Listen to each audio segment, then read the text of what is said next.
Hey there, welcome to the Eurostep Podcast Network post-game 2 Bucks playoff podcast where Milwaukee, believe it or not, and I really don't want to, lost to the Chicago Bulls 114-110 in Fiserv Forum. The bigger story from the game, they lost Khris Middleton for the last portion of the game. We do not have any info on the severity of his injury. It was called a left knee injury, left knee soreness. Of course it was soreness. We will update you if we find out on this pod. We will do an emergency pod if the news is especially drastic. Probably won't know much of anything for a while, but welcoming, I guess not welcoming. Nothing about this is welcoming after that game, but I'm joined I'd still like to be welcomed. Well, then welcome Adam, and we're also joined by Jordan and Rohan, the full squad. Just watched on playback. It was our first public playback. That part was cool. Everything else, not so much. Fellas, how's it going? I've been better, honestly. It's fair. I feel welcome at least. That's important. If I didn't feel welcome, I might have just left at this point. So glad on that. Always glad to see Jordan. I feel like Jordan's going to take it in stride. No, I mean, it's a bad loss. We all were very confident of a sweep. I had my broom. I didn't have my broom ready like I did whatever series that was. Miami. That was so good. That was Miami. Yeah, that's right. Yeah. Oh, I was going to say the Pirates. Oh, God. But yeah, the weight of losing game 2 amid losing Khris and Bobby and not having George, it's a lot. It's a lot right now. Yeah, should have mentioned Bobby Portis also left the game and did not return. His injury less mysterious. He got socked in the eye by Tristan Thompson going up for a rebound. His eye bled. He actually tried to come back in the game. Didn't. Probably, thankfully, that's a hell of a thing to try and play through. We don't have much info there either. That's eye soreness or Gus Johnson kept abrasion. Abrasion, I think is what the Bucks have termed it as. Yeah. I thought this was a Gus Johnson, I talked to Dwight Howard moment. Apparently not. You know what's not abrasive? Never know. I like Milwaukee. Is it the GSPN merch, Adam? It's the fabric on the GSPN t-shirts that Jordan and Rohan are wearing. I don't have mine yet, but it's on the way. Well, I don't have mine yet either. Not just t-shirts. We said we were going to do it up top. Yes. GSPNstore.com for all of your Eurostep Podcast Network merch needs. 22% off through April 30th. Promo code PLAYOFFS22. You've probably heard us talk about it already, so we're not going to beat it to death. But we've got a lot of stuff up there we really like. If you want to support us, support the pods, rep the Bucks and the Brewers out in public in a way that's just a little bit more unique. That people be like, oh, what's that? What's that you're wearing? That's like that guy, that famous Milwaukee influencer, Jordan Tresky. I've seen he wears that look. GSPNstore.com. That's where you can get all of that. Sorry, Ty, but we said we do it up front. And that's good. I thought let's just do it to break up the sadness up top too. Yeah, and I don't think it'd be good if we tried to do a merch read like after we really dove into the depression and be like, I mean, if you want to, you can get a shirt. They soak up tears really well. Yeah, it's like you're feeling down, need some retail therapy. GSPNstore.com. This guy's a pitch man. I'll give it to him. So I think to continue the trend of not putting Giannis last. Pretty damn impressive Giannis game, all things considered. Was not flawless by any means. The free throw shooting, still not great. He got up to 61%, which isn't horrible for Giannis. Horrible for most players, though. But, I mean, 33. Bad for Giannis. Yeah, it's not bad for Giannis. But 33, 18, and 9, Herculean effort to keep the Bucks in it. Not a lot of help at any point throughout this game. What? Rohan said it's pretty bad for Giannis. You went, yeah, it's not bad for Giannis. Oh, I misheard him. It's not that bad for Giannis. You could kind of split the difference. We've seen it. Yeah, but we've seen worse. We've seen better. Giannis was overall, though, one of the few bright spots, I think. I thought he continued to play well, even against the Bulls defense that's collapsing to him. But again, for the second straight game, just not enough around him throughout the course of the game for the Bucks to look like the better team, which honestly they haven't been. I mean, I think at this point there's no more discussion about are they playing with their food, whatever else. Game 1 should have been the wake-up call that you can't do that with this Bulls team, at least to that extent. Now this is really like, okay, stop acting like the better team. We've got some news. It's not great. An MCL sprain. We'll get an MRI tomorrow, but that's Bud. As per Jim Ozarski, the Journal Sentinel, that's what Bud has said. He was just told it's an MCL sprain. Rohan? Not yet. Not yet? What do you mean not yet? Well, we don't know the official severity. So this is exactly what I'm trying to get from you. I just want you're the medical guy. It's not great. It could be not as bad as it could be, but it's not. Like, we're not seeing him back on Friday, if that's what No, I think he's going to be out for a little bit. Yeah. Well, that really sucks. It's not good. So, I guess I just said, you can't treat the Bulls like they're not the better team. They're still one of the 2 or 3 least imposing playoff teams in the field. The Bucks should be able to win this series, even if Khris doesn't play another minute in this series. This is the whole point of dropping to 3 to dodge the Nets in the first round, is to be able to get through the first round easier. Hopefully they can, for sure. Yeah, I mean, hopefully they can still do that. Again, they should be able to. They have the best player in the series. They have another guy in Drew Holiday who is supposed to be right up there contending for second best in the series. We have not gotten that really at all from Drew. I mean, some good defense as always, but good defense, probably underselling it. But offensively, Drew's just a mess. I mean, he gets up to 6 assists in this game, also had 6 turnovers, 6 for 16 from the field, a lot of sixes. Just did not have that same impact that we saw so consistently. And they're even more than last regular season. Drew was consistently great all season long, just has not looked like that player at any sustained stretch in the playoffs so far. That now has to change. Before Khris goes out, you need one of those guys to play well. Every other game you can beat the Bulls. Well, later series are different. Now you need A-game Drew for this series, or things can get real dicey. Do you want me to give you? I've gone to the invaluable NBA injury resource, which is in the street clothes. Oh yeah. Oh boy. I don't know. You're not gonna like it, but if this does prove to be a grade 2 MCL sprain when the MRI is done, the average number of games missed for I think 12 in-season examples. This was as of 2017, and in Street Clothes database was that they missed 21 games or roughly 6 weeks. Oh Christ! Yeah, so you can go grade 1 to grade 3. So grade 1 is grade 1. We could see him pretty quickly. Yeah, but if it's again, that's why I didn't want to speculate, because we don't know the severity. Oh yeah, I wasn't asking you to give me the game specifically, Rohan. No, that's just a range, it could be anywhere from like a week to the summer. Yeah. It could be a season for sure, and that's even if the Bucks don't just flounder immediately. It could still be a season. Well, yeah, 6 weeks. We'll see. Hopefully, by the time people listen to this, there's better news on it. Yeah, but it's certainly not the kind of good news we would have wanted. Sorry about that. I'm even more sad. Yeah, I mean, I was gonna say, I guess it goes to show why you shouldn't play this bad and lose a game. Obviously, if Khris is out 6 weeks, this game and series doesn't really matter all that much anyway. We're just gonna. Honestly, it's just the nature of all of this, right? Like, as part of what we knew last year. That's a great thing when that actually happens for you, and the reason why it doesn't happen for a lot of teams and stuff like this can just right out of nowhere, pretty innocuous situation, and it's like, oh, timing is terrible. Yeah.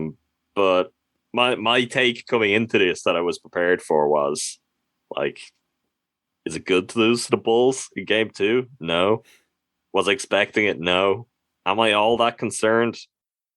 Not really. I'm not unconcerned, but not really. But obviously, Khris and Bobby was what that hinges on. And if there's anything like that, I mean, even beyond that, and let's assume, and it could still well be the case, even if it's a worst case scenario for Khris, that the Bucks still get out of this series, and maybe they get out of it pretty comfortably still, and we end up forgetting what these first 2 games have looked like.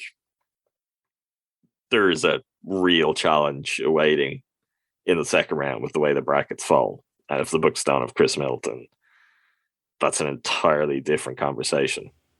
Yeah. Giannis might need to be game 6 Giannis every single night. And guys like Drew, guys like Brook will need their A game. And tonight, I guess, is interesting on that front because we see Brook have a big offensive game. Second half in particular, I know on playback we were talking about how the first half his plus minus was indicative of them just getting torched. That came almost all the way back. So second half with him on the floor, they found something. Drew, that's a conversation we'll get into, I guess, in a different way. But those kind of guys, it's an entirely different conversation. It's an entirely different role we could be talking about, or not even could, because we're going to be talking about it for the next few games because they're in a series now. Like whether we think it stays that way or whether we like it or not, they're going to Chicago and the series is all tied. Yeah, I mean, we've clearly seen the Bucks bounce back from the most demoralizing injury situations possible to win without key players, i.e. Giannis. So it's, again, for this series, certainly not impossible that they rally. At this point, I'm not expecting them to take both in Chicago. They just have not played good ball for more than 5 minutes at a time in this entire series. But, to take one in Chicago, you could still wrap the thing in 6. Not that difficult to do. But it's just a precarious spot, both because obviously the injuries are A1, number one, and I don't think we've heard anything on Bobby yet. We just don't know. Don't want to speculate too much on how that's shaping up. But they just aren't playing well too. It's not a double whammy because one is so much more severe, but it's just like I don't know what good you can take away from this game. I mean, I know they were in it despite having such a horrific first half. I suppose you could cite that as, hey, they can still play good it's ball. The Bucks thing. That's what they've been doing in recent months too. I mean, yeah, it's not even our first time doing a playback game where they haven't been great, and all of a sudden you're like, oh, look, they're right there, and they have won plenty of those. Would be nice if they'd managed to do that tonight. But that's, I guess, indicative of something that is going to be important if they're going to be down Khris, if they're going to be down Bobby for even a game at this point. And Khris George out Hill. And George Hill too. But the word on George Hill today was we're not to expect him anytime soon. Like guys like Bobby and George Hill would be essential to trying to bridge what you're going to lose offensively from Khris. And we'll get on to Chris's game too. Chris's game was very much tale two halves. Like if you want to split his personality right down the middle, you had the worst of him, the passive version of him in the first half. And the second half, until the injury, he was on an absolute tear. You had the Kyle Kuzma and the prime MJ in the same game. Yeah, I can go with that. But Bobby, you'd imagine that's not something major. It may be something that bothers him for a couple of days. And if that's the case, that's a problem going into game 3. But I don't know. It might not be a problem because he might just go out there and punch Tristan Thompson in the face first opportunity he gets. He does like to punch bulls. He has a history. He'd bring Bobby to the United Center, put all those red jerseys in front of him. He could see red, literally. So anything's possible.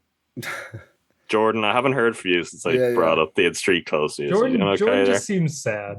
Jordan, are you okay? Jordan, really, he was doing okay, I think, leading in, and the air has gone out of the balloon. Because I was waiting on the news because I just felt like it was not going to be good, and it's not. Not good news. It's just we go through these stretches. I mean, again, to Ty's point, nothing compares to losing Giannis and the immediate raw effects of seeing a player go down in a very violent way. And you're thinking, oh, his career is forever changed. The Bucks' title hopes are dashed forever. This is the shot, blah, blah, blah. And we saw how the story ended, and it ended wonderfully. And a piece of my fandom is forever completed in some sense. But it's just what's frustrating about this time around is that they haven't played not nearly to their best basketball, obviously, even amid how strange this year has been.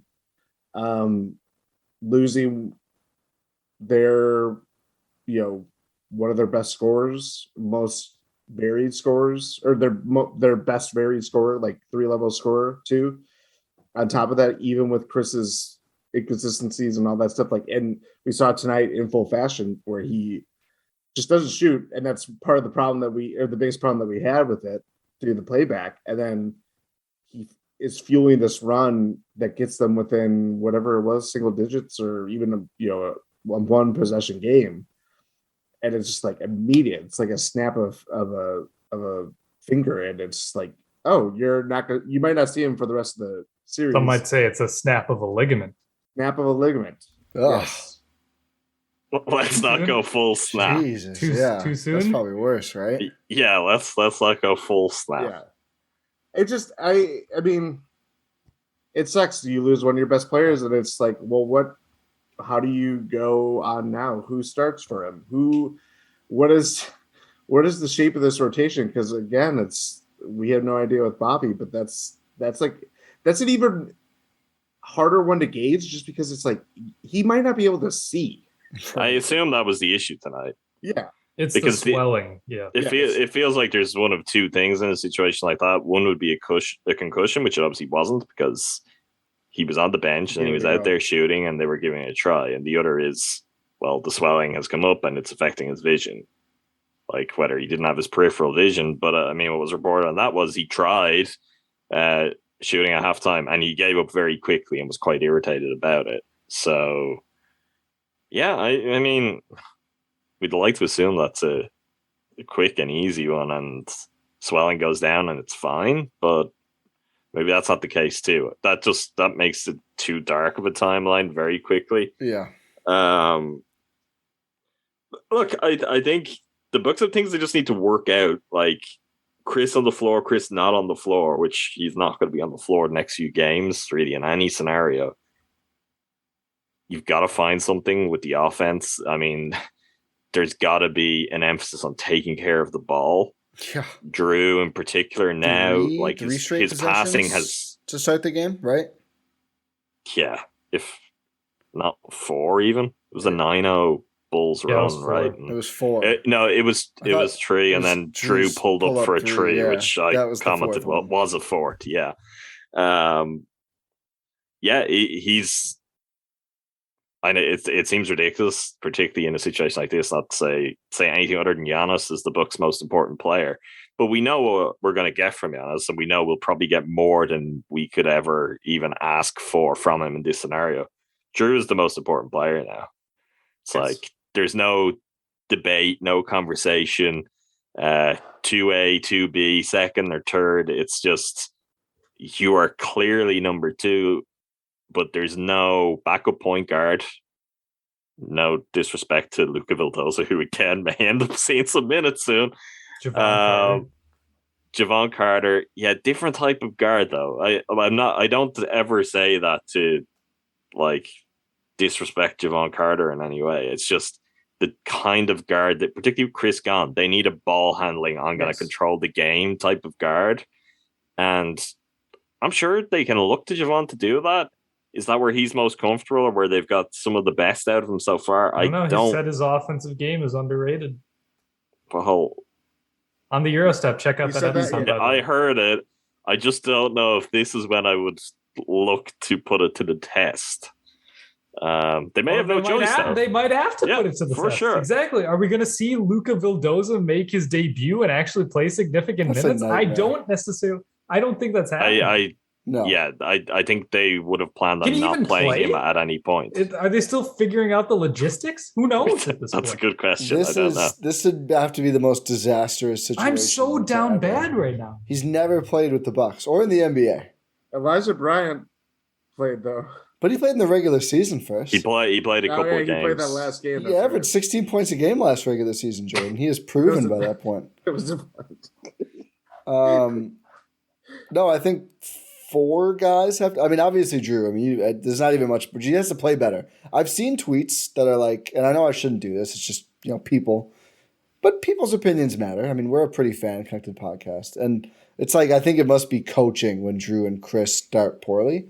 I don't think Bud tells them to miss shots and throw the ball out of bounds. Like, if you watch the games, like, what coaching would, hey, Drew, play poorly to start the game. Yeah, I don't think that's the call. They both were turning the ball over for fun tonight, and no part of that was really on play design. And even Drew at some later in the game where you're just like, it's completely on Portis. I mean, maybe not all of it's on him. I could think of one he had with Wes where I think Wes should have been in the corner, and that's Drew's passing to the corner, and the guy's not there, and he ends up probably looking a fool with that. But I don't know if that's technically on him. That's something the Bucks will work out for themselves. But there were some really sloppy passes. Well, and Khris is guilty of that, and we know what could happen with Khris dribbling. So, like, scenarios with those two guys, it's like, yeah, that's not on the coaching staff. It's not really on anyone bar them. I mean, you can say it's down to execution, and maybe they're being put in a position where there's kind of undue strain on them. I don't think that was the case tonight, though. Well, a lot of those mistakes were happening. It's like, and going forward, it is too. It's like, as I mentioned, Brook is now so much more important than he was, and we're seeing him score anyway. So that's not something that we have to be overly concerned about. But Brook is a center. You've got to get him the ball. And one guy who could do that is now out of the picture. And the Bulls are doing a pretty good job of walling off Giannis and making life difficult for him as he is when he's mostly off ball. I do not think you can give him the ball. I don't think you can set a team up to be able to have the kind of success in defending him that we saw before. Like it puts so much on Drew. And to the point we talked about too, I just don't think that's the kind of situation they're going to put someone like Joan Carter in either. Like it's even from a rotation sense, how you're going to stagger Giannis and Drew becomes, it's not even interesting really. Like you can't have a second in the game where either of those guys are going to be off the floor because you're trying to survive and you're trying to make sure you're not giving up any runs because you're less equipped to just kind of take that on the chin, roll with the punches and go again like you always are because you're down a key guy. I will say one guy who I think is in a pretty good position to step up. What? I was about to say this. Go ahead. Yeah, it's Grayson, who I think should be get the starting nod with Khris out. He will for sure. Well, we've got our way on all sides until 2001. Yeah, I was thinking we're going to get Khris out. Well, I think there's a shot it'll be Pat. I don't think it should, but just because he was there last year and they trust him more defensively. But I think it should be Grayson, who did thrive in Chris's last extended absence, has done basically nothing this postseason so far, but certainly now should be. I mean, we argued about his effectiveness is lessened when the big three are all out there because he just doesn't get shots. There's going to be shots. There's going to be shots for Wes Matthews or for Grayson Allen now. And I just for Wes Matthews. There's going to be shots for all these guys. Wes can take his 6 shots a game and make 3, and that's fine. But I think Grayson, you now need that. You can't expect 18 on 60, 50 or whatever he shot at that one stretch this season. But I do think you need to see Grayson scoring in the teens now every game. I mean, if you look at their points per game through 2 games, it's really like disappointing. I mean, Giannis at 30, then Brook at 21, and then nobody else has more than 15. Drew is at 15. Khris is at 14.5. He would have been a little higher if he doesn't get hurt. But then it's Wes with 8.5, Bobby with 6, Pat with 3, Grayson with 1.5 through the first 2 games. Like, that's just not enough scoring, especially now with Khris going to be out for at least the next week, we'll say. Is there a possibility that they go a different direction and start Javon? No, I don't think so. Because I think despite how we label him as not a true point guard, he's okay with the ball in his hands. He has a really good assist-to-turnover ratio, even if he doesn't control the offense as much. I think he's got to be your bench guard who you at least use to set up the Giannis's and the Brooks, which he can do that. He can throw entry passes. I don't think you can start him and then your second unit is like Grayson and Pat and Yeah, I agree. I'm playing devil's advocate on that for the reason of, even if they are viewing him from a way that is maybe a little bit more generous than I'd say is probably advisable at this point, where it's like, okay, we're going 2 ball handlers. That's a way where you can move Drew up a spot.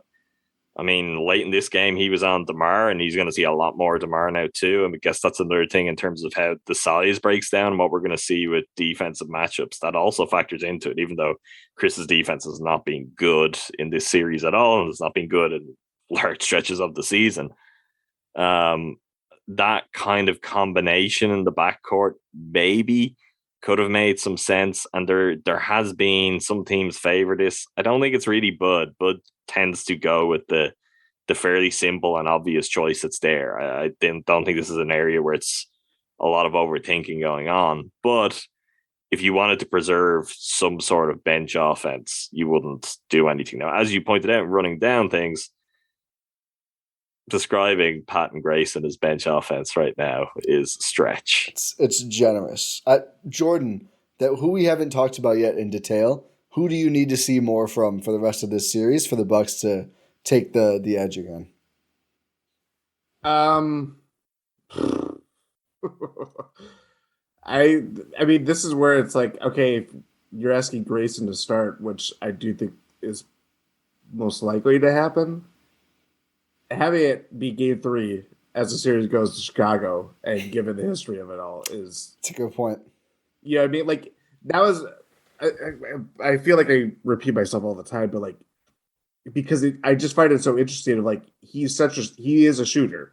And if you are not there mentally, I mean, this is it's not his first taste of playoff basketball, but you're with the reigning champs. You're asked to play this role, and you were paid an extension before you even played a game with the team officially.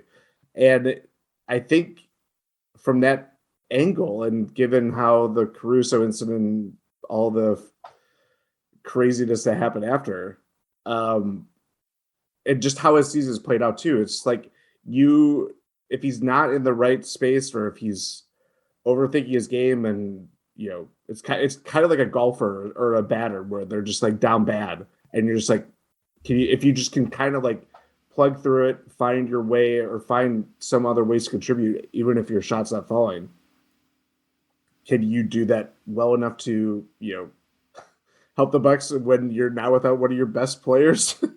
I'm not purposely doing this and turning it to a baseball analogy, but you're saying you want like competitive at-bats out of Grayson. You want him to make a pitcher work.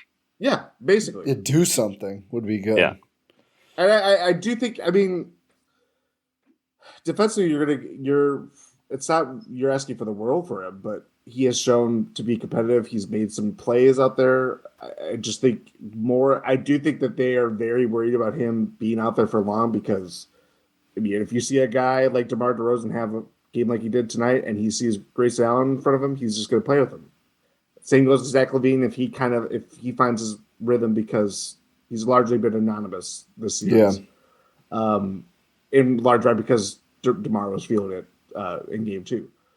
So I do think they have done a lot to insulate Grayson, and it kind of goes at the crux of our long-standing just kind of discussion around him. We've come together now. Sink or swim together. Time. They're both going to be out there together. Yeah, and it's, I mean, I don't know. And to kind of go back to, again, playing devil's advocate, I wouldn't be surprised if Bud does consider Pat heavily. I also just, again, to kind of, if you're playing that mental game with Grayson, you might just lose him if you don't turn him as a starter. You can't protect him too much. 1 for 6 again. Yeah, he's been hot ass, which is something, I thought that's where you're going to go, Jordan. I really like the Grayson point. Hot ass? I know. I wish, and I'm going to have to mark it. Seems like a compliment. Oh, well, I wasn't thinking about it like that. Guess he's been cold ass. But it's been really bad for Pat Connaughton so far. Just put it crassly. 2 for 12 for the series. And I just like in the Pat is a guy though, Ty, right? And you of all people will go with this. No, but I'm not making any fun of that. He's a guy who can look like it's just like he's lost, he's in the wilderness, and then just like that, it's like, oh, he's found it. Is that Grayson? Like these is that Grayson? That's one thing I feel confident in. Question. I feel confident in Pat's resilience. Now, it doesn't mean it will just happen. It doesn't mean it'll deliver, but we have seen the ups and the downs of that and turn it on. Kind of, I don't know with Grayson. I think Grayson's got that in him ability wise. The one thing when you were describing Jordan, all of it, it's like if you're kind of irrationally romantic and you like narratives, it's all set up for Grayson to actually play really well in game 3 and game 4. He has dealt with this kind of being hated and playing through it thing at Duke before. Yes, he is not a stranger. He's not going to... When he played the role of Grayson Allen ever since then as well, he's kind of dealt with it to a lesser extent than this. And it's also just like when Jordan runs through it, it's like, I don't know at this point how you can be a Bucks fan and not believe in narrative after what we saw last season. They're just... buy into it a little bit more easy in spite of how irrational it is, because we saw so many moments last year. It's like these things do happen sometimes, and yeah, it's all set up. Oh, it's like Grayson's gonna have to play and it's a tough moment, but yeah, he is kind of the guy, if you're gonna find someone with that personality, he's best prepared for that tough moment. He has had to go through it multiple times before. Yeah, I'm not saying like that's completely irrational. I'm upfront, but there is something to this idea of, you know, if a few days from now we're on the pod and we're like, Grayson had 18 points, the Bucks won comfortably, we will be saying, oh, look, he's had to deal with it before. Like, he was able to step up because he's had to deal with it before. Like, the narrative is there. There is a clear path to how that works out for him, how we can buy into it. But it's going to be an interesting measure of him. I mean, you can't hinge it on one game. Like, if he doesn't play well in game 3, you know, that's going to be a problem for the Bucks. We can't. I don't think so. It's 3 straight games at that point. But he needs to show up. It's not just one game. It's 3 straight games at that point. But it's not even just game 3 is going to be different, though. It's on the backdrop of, you know, we're going to hear more news about Khris tomorrow. We don't know what the hell is going on with Bobby. You know, hopefully he's playing game 4. Yeah, I mean, like, now we're getting down to the weeds. Serge Ibaka made a cameo tonight. There's no confidence in him. He played 1 minute, and tonight was the night where he's playing more if he's ever going to play. Yeah, and then we're getting down to Luka Vildoza. No, I was actually going to bring this up. I guess the Pat combo Jordan Morrow. Like, please play better. But yeah, Jordan Morrow is Jordan Morrow with Khris out. That's the maybe. One oh God, I'm really concerned. I think dark if we timeline. See him, I think it's extra dark if we do see him, because he is kind of falling into this role of break glass in case nobody else can hit a single shot. That's what Bud uses him for. Break glass in case no one else can. Here's a guy, Rajon Tucker. Hey, don't gotta convince me. He's not in a 2-way. Obviously, but he was signed too late. That's right. No, he can play. No, he can play. Can he play? Does he play a I still don't know the rule on that because he played 10 days. 10 days? It's if you get waived. That's what I found out. It's not if you're on a roster. It's if you get waived by a team. So your 10-day expires, you're good. Yeah, you're fine. I learned this because of Greg Monroe. Oh, you're right. That was clarified because Greg Monroe can play. He was on a 10-day because he was with somebody else. It doesn't count. It's like a loophole in the roster thing.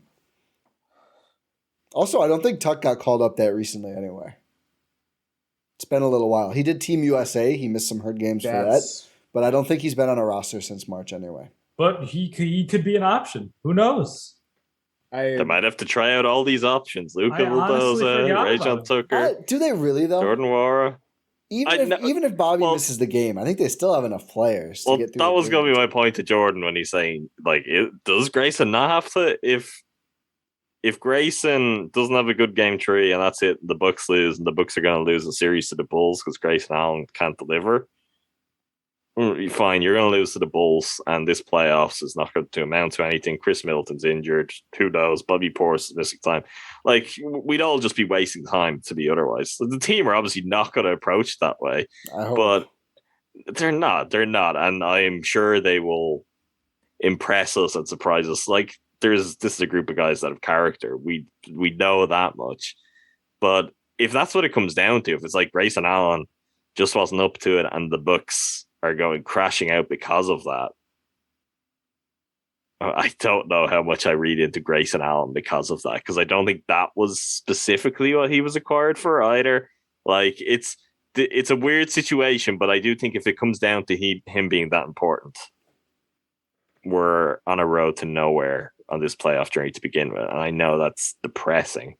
And I hope that doesn't prove to be the case. Hopefully we get some good news. Chris's timeline isn't that long, and it can be a case of, okay, survive this series. You know what? Maybe let this series go 6 or 7 games. Don't be afraid. You don't have to go 5. You know, drag it out a little bit more, give him some more time, and he can be back middle of next round. Like, maybe there is a scenario like that where things become a little bit brighter. But if it all hinges on Grayson Allen that kind of way, I'm gonna become painfully kind of realistic about it, which is sometimes it's not your year. Sometimes it's not your year. And if Chris's injury at this point, that's, you know. You say you're a narrative-based voter.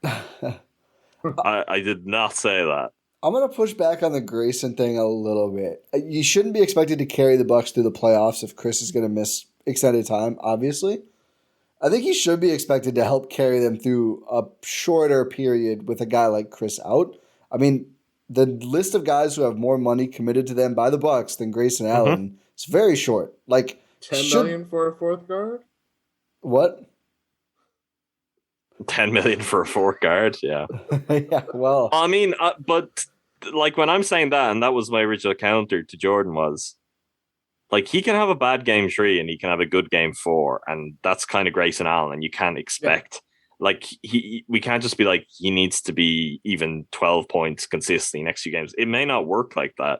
Like, just he's at the level where you're going to see variance with guys game to game anyway. So expect that to disappear when the need is greatest. Like, if he does that, that's fantastic, and we learn a lot about him. If he doesn't, I don't think it's telling us something we don't know. I'm sure it will sully his reputation or how Bucks fans feel about him, maybe how the organization consider him, but I don't think it teaches us a whole lot different. Like, he could have a terrible game 3, a great game 4, a good game 5, or like, you know, in any kind of order. That's on the table, because that's the level of player. We're down a tier, so it's not like if he was as consistently good as he can be. I'm not talking great. I'm not talking about a standout game. Well, then he's definitely starting in this series, and he's a different tier, different level of player altogether. I mean, we don't even have to talk about a different tier, because look at Drew. Drew is a perfect example of, you know what I mean? Like, the Bucks' best players, even Giannis to an extent, I'm not going to put a lot of blame on him, but they haven't played their best ball. They're down. They're tied 1-1 this series. And feels like they're down. Being tied feels like they're down. Yeah, it meant emotionally, it's I mean, the expectations of people thinking this is a sweep and then losing Khris, and then, you know what I mean? Like, that's. I think Bulls fans are expecting like a graveyard-esque funeral atmosphere for game 3 where they weren't going to be invested, and the United Center could be a madhouse now. The big question when I did the crossover with cast considerations, will the Bulls win a single game? They almost won 2. I mean, game 1 was close till the very end. It's been quite a mess. It'll be interesting. I do think one last note on Grayson. I agree with that's who he is. If he's, you know, solid or worse some games, good some games from here on out. I don't think we'd get new info if that's the case, and I don't think I'd change how I look at him from right now. I do think there's a shot he could get back up to where we looked at him, I think, pretty collectively before early in the season. We did think, like, okay, this guy is the 5th starter. Like, this guy is a missing piece. I mean, we were ecstatic with that extension based on the preseason and how he looked early in the year. It's really been a while since I felt that way. I think I've kind of soured on that deal, at least for now. Not entirely, but certainly a bit. I mean, it just hasn't been consistently that impactful. He's got a chance to kind of turn that around here. And it's a lot on a player, especially with all the other stuff that we've talked about with Grayson Allen in this matchup specifically. But I think that chance is there. But Rohan, I haven't heard from you in a bit. What are you feeling? Pain. Yeah. Just pain. That's like grade 1 or grade 2 pain. It's like grade 7 pain. Oh, it's not good. I know it's not good. It's just, I don't know. Maybe I'm overreacting. I'm so down bad after this loss. Yeah. Like maybe it's, I put all my energy into that playback. Anyone who's there can attest to it. You put the energy in. Yeah. And now it's just, I felt like I was dealt a crushing blow. Yeah. So the Bucks really were, and us by extension. We're like Horcruxes. I still think they're going to win this series. I hope so. I think they will. Are you guys? Do you not think so? I think they will, but that Khris injury news, like it's a gut punch. They're gonna have to show up. They're gonna have to play well with what they've got to win this series now. Like DeMar DeRozan had 41 points and looked pretty incredible tonight. He was if he's like 2/3 of that level. Consistently, and the Bucks don't have Khris. The one thing the Bucks do have is Giannis, and it's not impossible that Giannis could single-handedly win this series if that's what it takes. It might take that, and we were not coming into this series prepared for that to be the case. No. It's not quite like Brook is having a lot of success, and I think that's something interesting too. Like Brook played 35 minutes, and yet it feels like there's long spells where he's not there, and then it's like, oh my God, we can't take him off the floor. I think they've got to find some sort of balance with that. They're going to have to obviously rework the rotation and find balance with a lot of things. But Brook, as he did in the regular season and his appearances post his comeback, can get whatever he wants offensively against the Bulls. That's good. That's really important right now. It's good that this isn't a bad matchup for Brook where he's not really contributing offensively. I am thinking quite a bit about Pat, though, even in the conversation we've had about Grayson. He's been cold ass, according to Ty. What if that continues to be the case? It's really bad. They can't afford it anymore. He's the bench now. Pending Bobby, hopefully. Maybe that's what will spur him on, like last year, where it's like, Pat, you're the only bench player, and all of a sudden he's like, right, nails. Puts his cape on, and nails. That was. Has he sold any properties lately? Has he lost his powers? Does he need to make a transaction? Pat, buy Rohan's apartment. Put some pressure on both of you.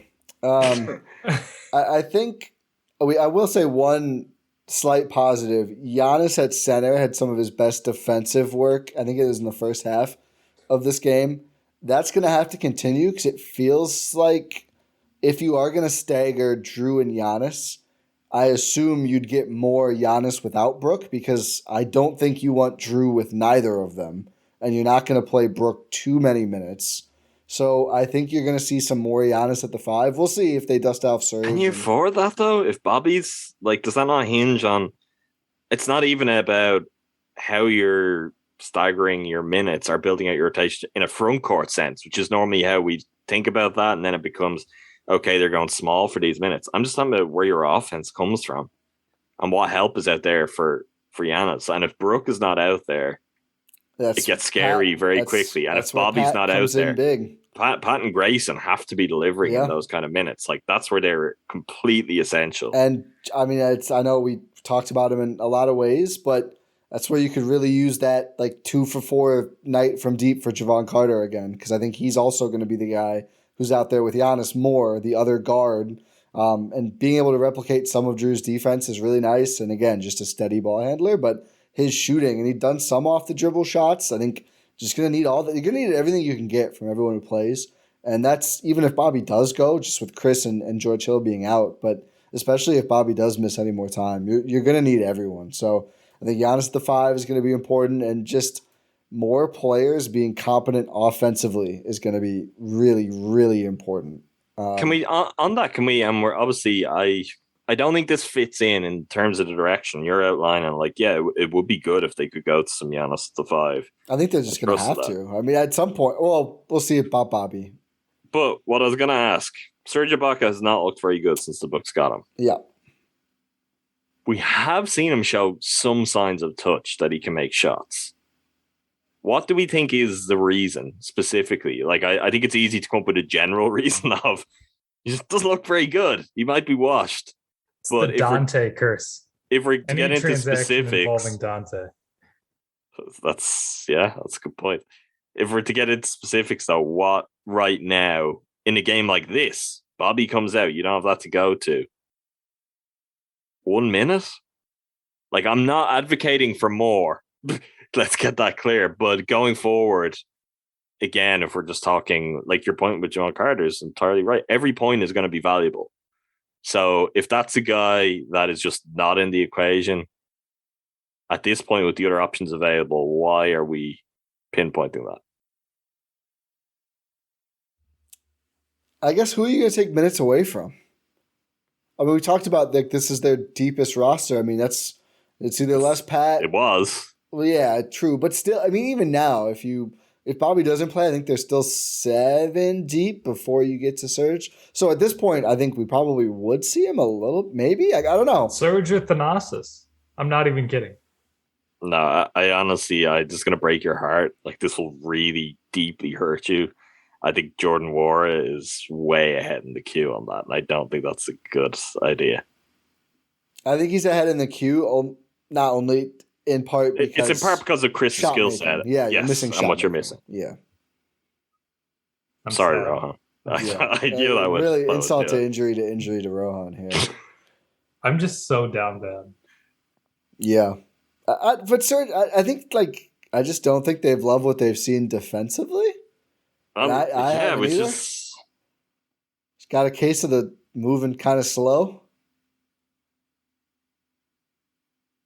So Nikola Vucevic, it's like, no. Well, I feel like that you probably match Vucci with Brooke, right?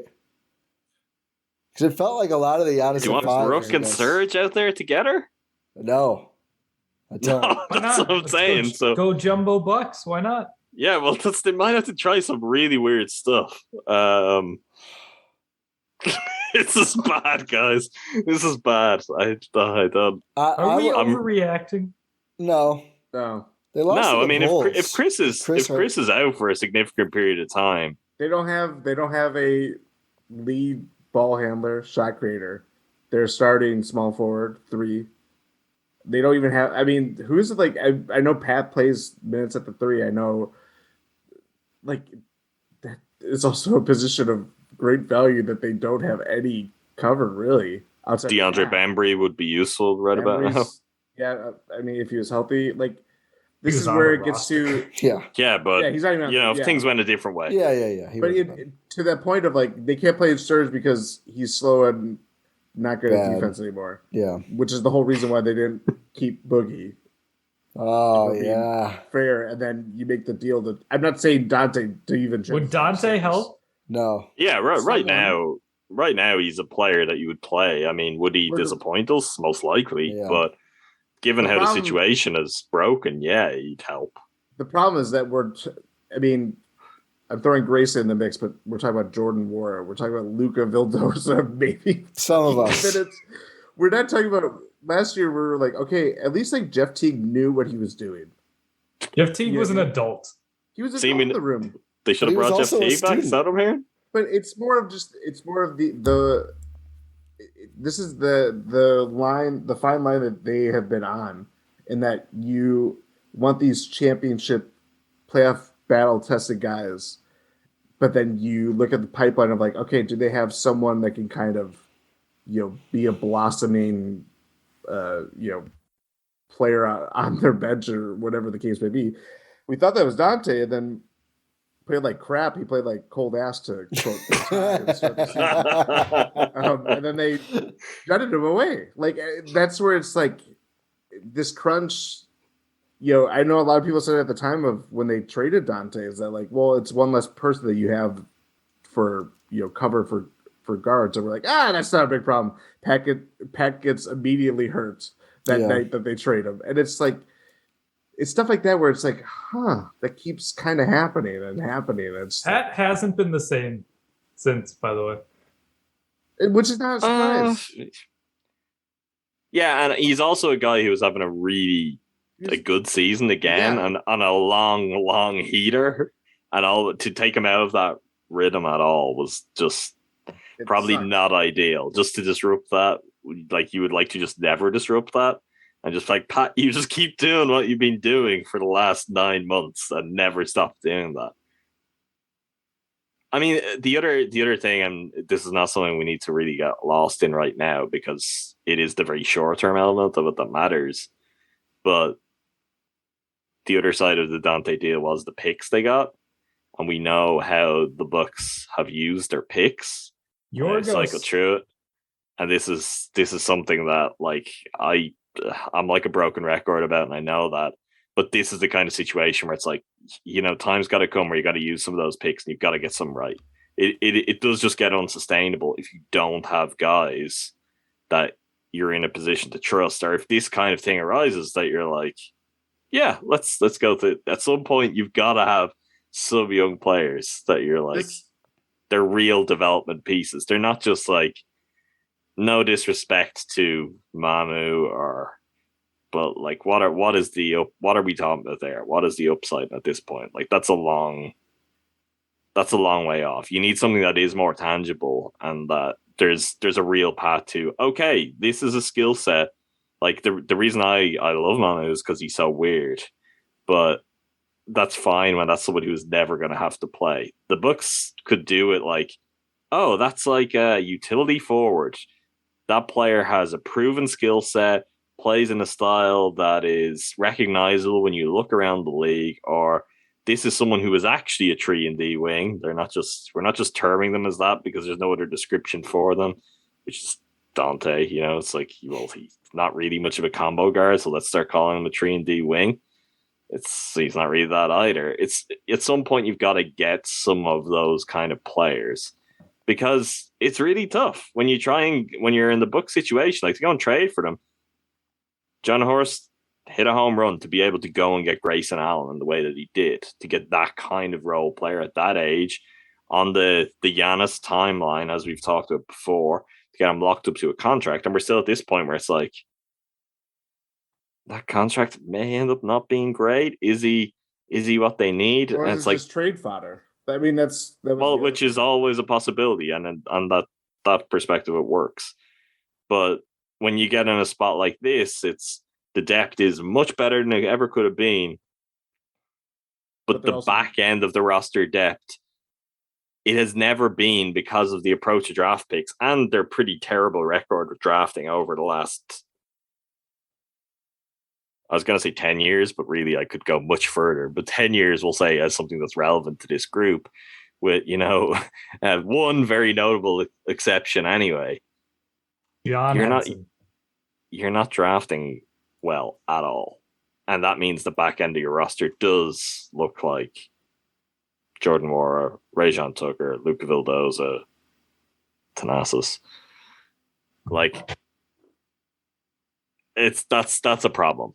Because if all of a sudden those guys have to move up 4 spots in your rotation, and we're like, oh, they might need some of these guys, then we're like, oh, this is a hopeless case. I mean, I think it's always a hopeless case if you need a second-round pick from the last 2 years to play rotation. But there are teams There's not many. If you have picks and you're using them, you do have a chance of finding some. There's not many. But the Bucks aren't in. They're not in the game of trying to be like the majority of these are the fine margins. You're trying to win a championship, and that sort of thing. It's difficult, but it can matter. Like that's you have to get every decision basically perfect, and it's a really unfair standard to hold them to. But it's when luck doesn't break your way, which this year, gotta say, it doesn't look like it's breaking their way. Then all of a sudden, it gets very difficult very quickly. And there's time. Look, I'm not writing it off, but I think they need to start using first-round picks. I could care less. Yeah, for sure. Second-round picks, though. I mean, couldn't care less. It still works. I couldn't possibly care less. It makes sense. The thing is throughout this time, and you could say this for large stretches of Bucks or key stretches of Bucks history, is that they're really good at big asset accumulation. Going all in for Oscar Robertson. Going all in even more so for Drew Holiday. Big asset, not hot asset or cold asset. Big asset. They can get the big things done when the time is right.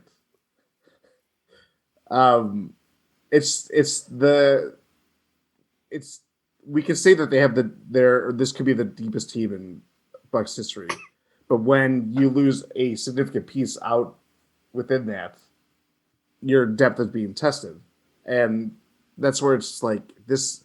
You kind of look at it, not having Khris, and it's just not. I don't know. It's just hard to overcome in every way you look at it.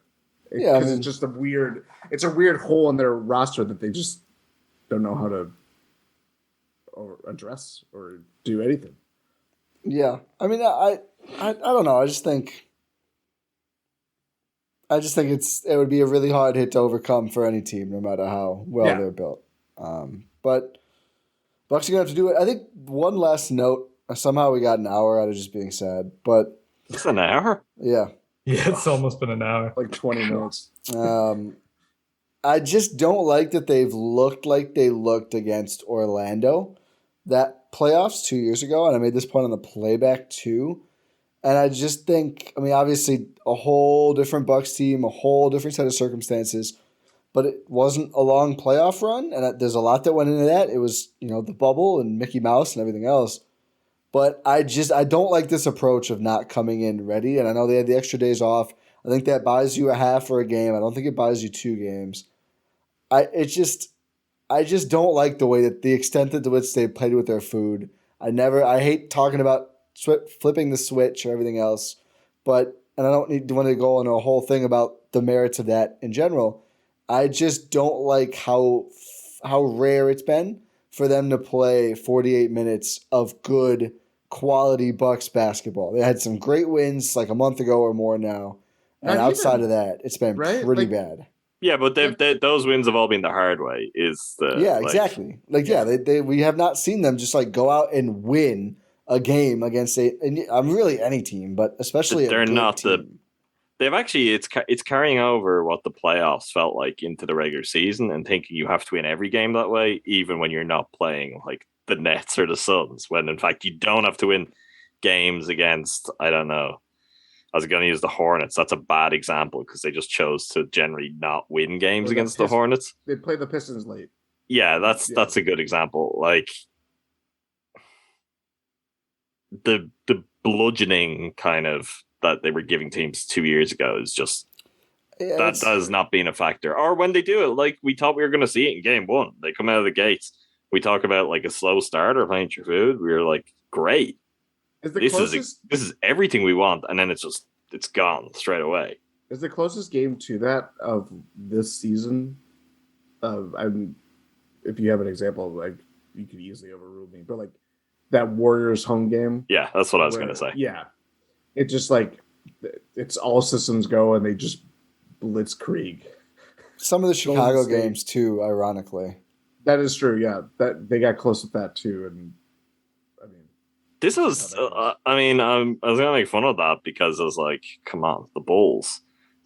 Congratulations to the Bulls. They finally beat a good team. Yeah. Yeah. It's the first time for everything. The last time. Did they beat a good team, though? Okay. Different question. All right. They beat way to bring it even further down. I'm in the Earth's core. That's how down bad I am. Their only other win against, is it a top 3 seed, was Boston before they got good? Yeah, I think, yeah. That really? Which means we can extend it to top 4 because they didn't beat the Sixers. No, I don't think they did. Just incredible. I don't know about the West. The West. Just like it feels like we're on the precipice of something, and it doesn't feel. Does it though? That's interesting. It's a turning point. I think it's a turning point because I think it's not just about this series. It's about like, the long-term viability. What does this offseason look like? What is, you know what I mean?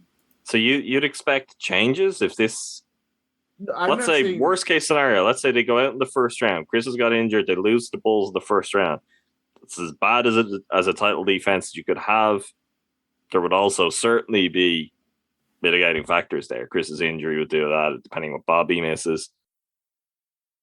What's the offseason look like? Do you think they consider something like real, something meaningful? I mean, I'm not saying in that sense. Who knows if worst case scenario happens, but like Bobby and Pat are going to be free agents. What does that do?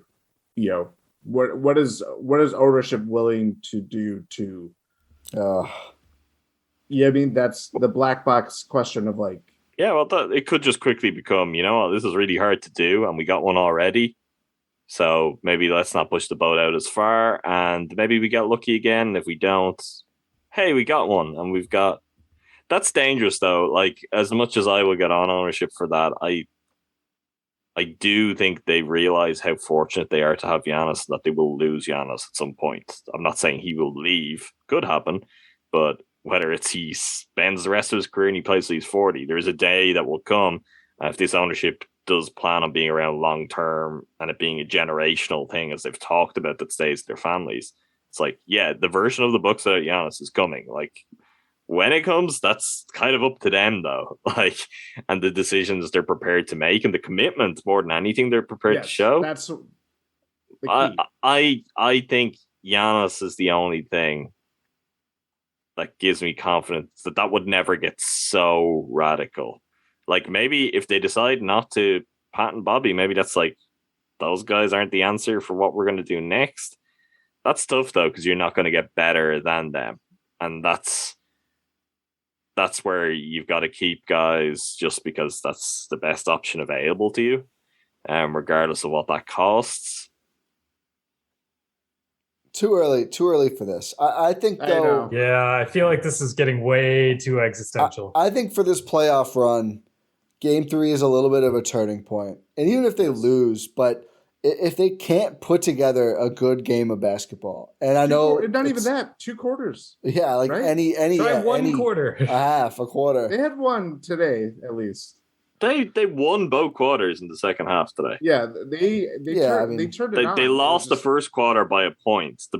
This game is all about the second quarter, where they got absolutely blown away. Yeah, but I wouldn't say like they played well in the first or the fourth quarter. Yeah. Don't need to play well to beat the Chicago Bulls. You need to play well to win a championship, is what I'm saying. And I'm saying if you cannot demonstrate at any point through 3-4 playoff games that you just can't play well, like what are we talking about here? But they're not. Look, I've thought all throughout this season, I've said they're going to win a championship. They're going to win a championship, and I felt more and more bullish about that. If Chris's prognosis doesn't come back as something miraculous tomorrow, they're not going to win a championship. Agreed. Because that's the thing that underpins this that we haven't talked about yet, really. Like, we've talked about every Bucks angle. The East is a murderer's row. Yeah. So it's like, get past the Bulls, great. You've got the Celtics or the Nets. And if you're going to get past that, well, you're going to have the Sixers or the Heat. The Bucks can't get through that without Khris Middleton. Like, they can't.